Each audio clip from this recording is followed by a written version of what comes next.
हरियाणा में 90 विधानसभा सीटों पर चुनाव प्रचार के बीच लोगों ने नेताओं से हिसाब मांगना शुरू कर दिया है। प्रचार के दौरान हरियाणा भाजपा के पूर्व कैबिनेट मंत्री अनिल विज, पूर्व मंत्री कृष्ण बेदी, विधायक विनोद भयाना, जेजेपी नेता व पूर्व डिप्टी सीएम दुष्यंत चौटाला और बरवाला से कांग्रेस उम्मीदवार रामनिवास घोडेला का विरोध झेलना पड़ रहा है। ग्रामीण लोग इन्हें घेरकर उनकी समस्याएं हल न करने पर जवाब मांग रहे हैं। वहीं सरकार रहने के दौरान किसान मजदूरों को दिल्ली जाने से रोकने पर भाजपा और जसपा के उम्मीदवार घिर रहे हैं। वहीं जैसा कि अंबाला कैंट में भाजपा उम्मीदवार अनिल विज के प्रोग्राम में भारतीय किसान यूनियन भगत सिंह गुट से जुड़े ग्रामीणों ने हंगामा किया, वहीं उचाना में ग्रामीणों ने दुष्यंत चौटाला की गाड़ी घेर ली। बता दें कि अंबाला कैंट विधानसभा सीट से भाजपा उम्मीदवार और पूर्व गृह मंत्री अनिल विज को रविवार शाम जलबेड़ा और शाहपुर गाँव में किसानों का विरोध झेलना पड़ा। विज के इन दोनों गाँवों में चुनावी कार्यक्रम रखे गए थे, जिसकी भनक लगते ही किसान संगठनों से जुड़े लोग वहां पहुंच गए और झंडे लहराते हुए नारेबाजी करने लगे। वहीं इसके बाद शाहपुर गांव में विरोध जताने वाले लोग भारतीय किसान यूनियन से जुड़े थे, वह यूनियन के झंडे लेकर कार्यक्रम के अंदर पहुंच गए। हंगामे के दौरान विज समर्थकों ने भी अनिल विज जिंदाबाद के नारे लगाने शुरू कर दिए। दोनों पक्षों के आमने सामने हो जाने और नारेबाजी से माहौल गरमाने की वजह से हंगामे को बढ़ता हुआ देखकर अनिल विज प्रोग्राम बीच में ही छोड़कर शाहपुर गाँव से रवाना हो गए। वहीं इसके अलावा हरियाणा के उचाना में शनिवार शाम पूर्व डिप्टी सीएम और जननायक जनता पार्टी के उम्मीदवार दुष्यंत चौटाला का छातर गाँव में विरोध हुआ। दुष्यंत का काफिला जैसे ही गाँव में पहुंचा तो वहाँ युवाओं ने नारेबाजी करनी शुरू कर दी।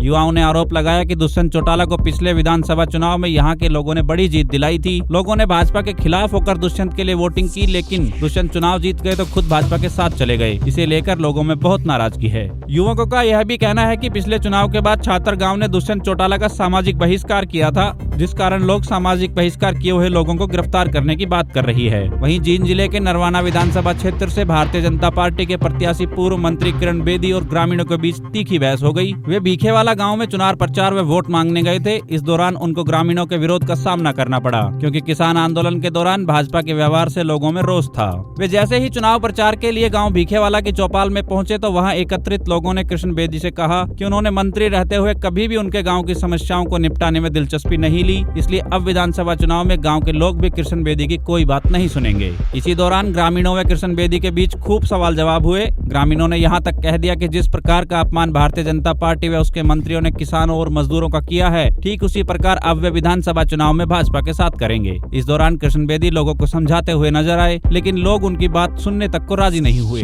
इसके अलावा हिसार जिले की उकलाना विधानसभा सीट से भाजपा उम्मीदवार अनूप धानक को शनिवार को विरोध का सामना करना पड़ा। धानक परभुवाला और कंडूल गांव में पहुंचे तो यहां ग्रामीणों ने नारेबाजी शुरू कर दी। परभुवाला में ग्रामीणों ने कहा कि आप पिछले 10 वर्षों से हल्के के विधायक रहे हैं, एक बार भी उनका हालचाल लेने नहीं आए। जब मंत्री बने हुए थे तो हमारे अंदर से बदबू आती थी। अगर किसी खुशी में मिठाई देने भी जाते थे तो खाने की बजाय आप दीवार पर रख देते थे। आज ग्रामीणों की याद कैसे आ गई? कंडूल गाँव में ग्रामीणों ने कहा कि 10 वर्षों में उनके गांव में करीब 50 लोगों की मौत हो चुकी है, किसी के यहाँ शोक तक जताने आप कभी नहीं आए। वहीं हांसी के गांव घिराए में किसानों ने विनोद भयाना के कार्यक्रम में हंगामा करते हुए पूछा कि किसान आंदोलन में आपकी सरकार ने शुभकरण को गोली क्यों मरवाई। हांसी में डीपी वत्स और ब्रजेंद्र सिंह ने किसान आंदोलन के विरोध में ट्रैक्टर मार्च निकाला था। आपकी सरकार किसान विरोधी है, जो कृषि यंत्रों पर 28% जीएसटी लगाती है। हरियाणा से भाजपा उम्मीदवार बोले, इस बात का विरोध करना है तो कीजिए, वोट मत देना मगर बहसबाजी मत करो। वहीं हरियाणा के बरवाला से कांग्रेस उम्मीदवार रामनिवास घोडेला को टिकट देने के विरोध में किसानों ने 20 सितंबर को पंचायत बुलाई है। किसान नेता जोगेंद्र मैयर ने बताया कि कांग्रेस ने चेंज ऑफ लैंड यूज कांड के आरोपी को टिकट दी है। हमने मीटिंग करके सर्वसम्मति से 31 सदस्य कमेटी बनाई है। यह कमेटी स्वयं गांव-गांव जाएगी और मीटिंग के लिए निमंत्रण देगी।